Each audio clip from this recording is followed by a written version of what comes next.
Hello दोस्तों, welcome to eight talks. दोस्तों, जिस खबर का था इंतजार वो आखिर आ ही गया। रिलायंस इंडस्ट्रीज का क्वार्टर वन का रिजल्ट्स। सबसे पहले आप यहाँ पे एक चीज देख लीजिए, नंबर्स जो है वो यहाँ पे करोड़ों में दिए गए हैं। अब मैं इस रिजल्ट को थोड़ा स्क्रीन में एडजस्ट कर लेता हूँ ताकि क्लियर समझ में आए। यहाँ पे देखिए, ये है इस बार का नंबर और ये पिछला बार का नंबर है, यानी कि क्वार्टर फोर का, और ये पिछला साल क्वार्टर वन का नंबर यहाँ पे दिया गया है। हम यहाँ पे शुरुआत करते हैं सबसे पहले रेवेन्यू फ्रॉम ऑपरेशन के साथ, जो कि इस बार है 2,23,113। पिछला क्वार्टर में कितना था? 2,11,887।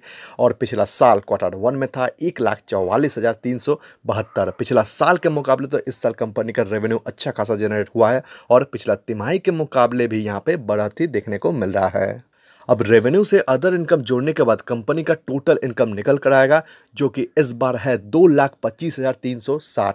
रिलायंस इंडस्ट्रीज का टोटल इनकम इस बार का, पिछला बार कितना था? 2,14,344। और पिछला साल क्वार्टर वन में था 1,48,591।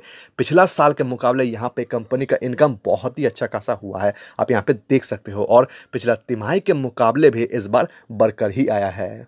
चलिए, बहुत अच्छा बात है, लेकिन सिर्फ इनकम होने से नहीं होगा, कंपनी का खर्चा के ऊपर भी नजर रखना जरूरी है। यहाँ पे देखिए एक्सपेंस दिया गया है, पूरा लिस्ट दिया गया है।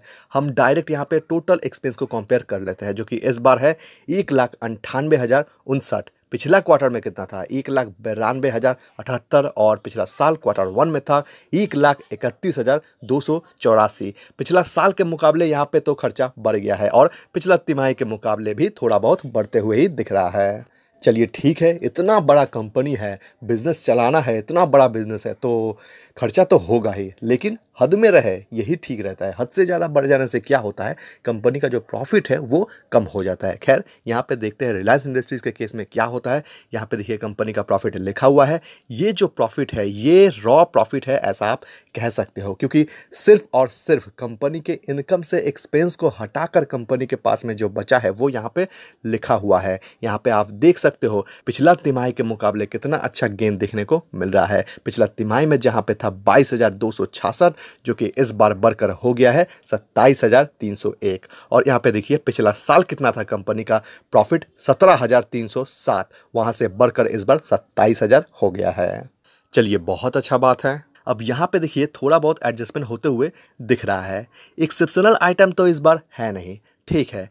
टैक्स का एडजस्टमेंट देखिए यहाँ पे हुआ है। सभी तरह का एडजस्टमेंट होने के बाद कंपनी के हाथ में जो बचा है, टैक्स वगैरह माइनस करने के बाद, वो देखिए यहाँ पे लिखा हुआ है कंपनी का नेट प्रॉफिट, जो कि इस बार है 19,443। रिलायंस इंडस्ट्रीज का इस बार का नेट प्रॉफिट पिछला बार कितना था? पिछला क्वार्टर में यानी कि क्वार्टर फोर में 18,021। और पिछला साल क्वार्टर वन में था 13,806। 13,806 से बढ़कर इस बार हो गया है 19,443। बहुत अच्छा बात है। और यहाँ पे आप पिछला तिमाही के मुकाबले अगर यहाँ पे कंपेयर कीजिएगा तो भी आपको बढ़ोतरी देखने को मिलेगा 18,000 से 19,000। अब चलिए ईपीएस देख लेते हैं। एक्सेप्शनल आइटम तो है नहीं, तो after exceptional item, before exceptional item, दोनों एक ही दिया गया है यहाँ पे। इस बार देखिए कितना है? 26.54। पिछला बार कितना था? 23.95। और पिछला साल क्वार्टर वन में था 18.96। चलिए, बहुत अच्छा बात है। पिछला साल के मुकाबले और पिछला तिमाही के मुकाबले, दोनों के मुकाबले ही ईपीएस में बढ़ोतरी देखने को मिल रहा है। अब दोस्तों एक बात कहना चाहूँगा, रिलायंस इंडस्ट्रीज के अंदर तो कोई एक बिजनेस नहीं है, बहुत सारा बिजनेस देखने को मिलता है, तो सेगमेंट वाइज रेवेन्यू देखना भी यहाँ पे जरूरी हो जाता है। तो चलिए वो भी देख लेते हैं। यहाँ पे देखिए सभी सेगमेंट का रेवेन्यू यहाँ पे दिया गया है। रिजल्ट के शुरुआत में जो टोटल रेवेन्यू लिखा था, शायद से आपको याद होगा, वो यही नंबर था 2,30,113। इन्हीं सब बिजनेस से आया हुआ रेवेन्यू को टोटल करने के बाद जो नंबर निकला था वो यही नंबर है। आप यहाँ पे देख सकते हो क्या क्या बिजनेस है रिलायंस के अंदर। ऑयल टू केमिकल है, ऑयल एंड गैस है, रिटेल है, डिजिटल सर्विस है, फिनेंशियल, अदर बहुत सारा बिजनेस है। तो इन सब बिजनेस से आया हुआ रेवेन्यू को एक साथ जोड़ने के बाद रिलायंस इंडस्ट्रीज का टोटल रेवेन्यू निकलता है। यहाँ पे देख लेते हैं कौन कौन से बिजनेस से कितना कितना रेवेन्यू जनरेट हुआ है। सबसे पहले यहाँ पे देखिए ऑयल टू केमिकल, इस बार कितना आया है? 1,61,715। पिछला बार कितना था? 1,45,786। और पिछला साल क्वार्टर वन में था 1,03,212। पिछला साल के मुकाबले और पिछला तिमाही के मुकाबले, दोनों के मुकाबले ही इस बार ऑयल टू केमिकल वाला सेगमेंट में अच्छा खासा रेवेन्यू जनरेट हुआ है। उसके बाद यहाँ पे देखिए ऑयल टू गैस है, ये भी बहुत अच्छा परफॉर्मेंस किया है। पिछला साल के मुकाबले भी यहाँ पे बढ़ गया है और पिछला तिमाही के मुकाबले भी। फिर यहाँ पे देखिए रिटेल है, डिजिटल सर्विसेज है।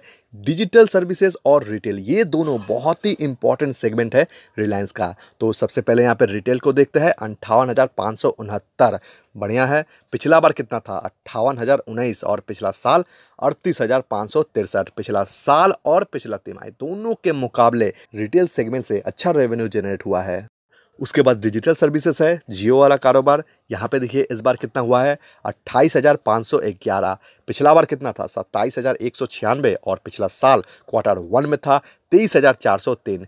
पिछला साल और पिछला तिमाही दोनों के मुकाबले ही बढ़त देखने को मिल रहा है।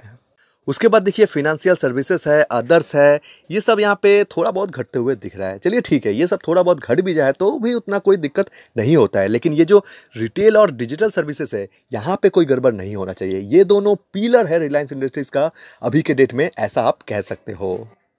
तो दोस्तों ये था रिलायंस इंडस्ट्रीज का इस बार का परफॉर्मेंस, Q1 का रिजल्ट तो अच्छा ही हुआ है। आपको कैसा लगा आप चाहो तो कमेंट बॉक्स में बता सकते हो। और वैसे भी कंपनी तो बहुत बढ़िया कंपनी है, इसीलिए टेंशन लेने का तो कोई ज़रूरत है नहीं।